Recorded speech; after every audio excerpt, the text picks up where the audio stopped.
બનાસકાંઠાના મંડાલીમાં શાળાના ભોજનમાંથી જીવાત નીકળી। દાતાની મંડાલીમાં શાળાના ભોજનમાંથી જીવાત નીકળવાની ઘટના બની છે।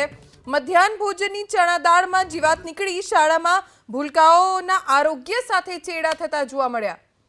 દાતાના મંડાલીમાં શાળાના ભોજનમાં જીવાત નીકળી। મધ્યાહન ભોજનની ચણાની દાળ જેમાં જીવાત નીકળી અને આ જ ચણાની દાળનો ઉપયોગ થાય છે અહીંયા જે ભણવા માટે આવે છે નાના નાના બાળકો તેમના ભોજન માટે અને આવો ખોરાક તેમને આપવામાં આવે છે।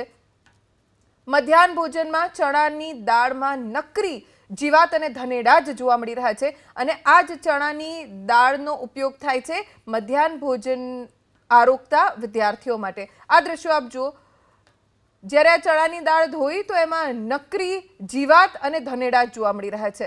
સૌથી મોટો સવાલ નાના નાના ભૂલકાઓ કે જે શાળામાં ભણવા માટે આવે છે તેમના સ્વાસ્થ્ય માટે થઈને સરકાર આ મધ્યાહન ભોજન યોજના ચલાવે છે અને સારા આરોગ્યની જગ્યાએ બાળકોના આરોગ્ય સાથે ચેડા।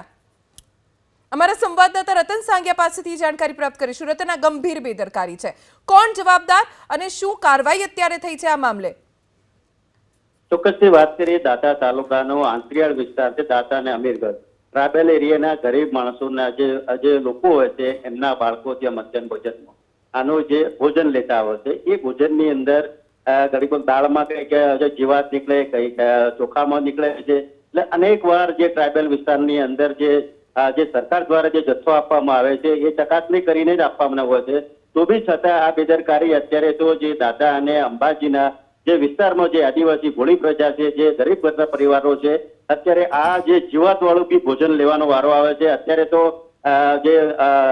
જે મંડાલી પ્રાથમિક શાળાના સંપર્ક કરતા એમને જણાવ્યું છે કે આ જે માલ આવ્યો છે તે મેં તાત્કાલિક બદલવાનો છે, બદલીને એને પણ ના બદલે હોય તો ત્યાર સુધી અમુક કેટલાય સમયથી આ જથ્થો આવ્યો હશે ને આ બાળકોએ આ જીવાત વાળો જે ભોજન જમી બી લીધું હશે। એટલે બહુ મોટી આ બેદરકારી સામે આવી છે, તેને લઈને વહીવટીતંત્રને આ તાત્કાલિક લોકોને, સ્થાનિક લોકોને, વાલીઓની માંગ છે કે આ જીવાત વાળો જે મુદ્દા માલ જે દાળ છે એ તાત્કાલિક બદલી આપવામાં આવે તેવી હાલ તો લોકો વાલીઓ માંગ કરી રહ્યા છે। રતન, આભાર જાણકારી આપવા માટે।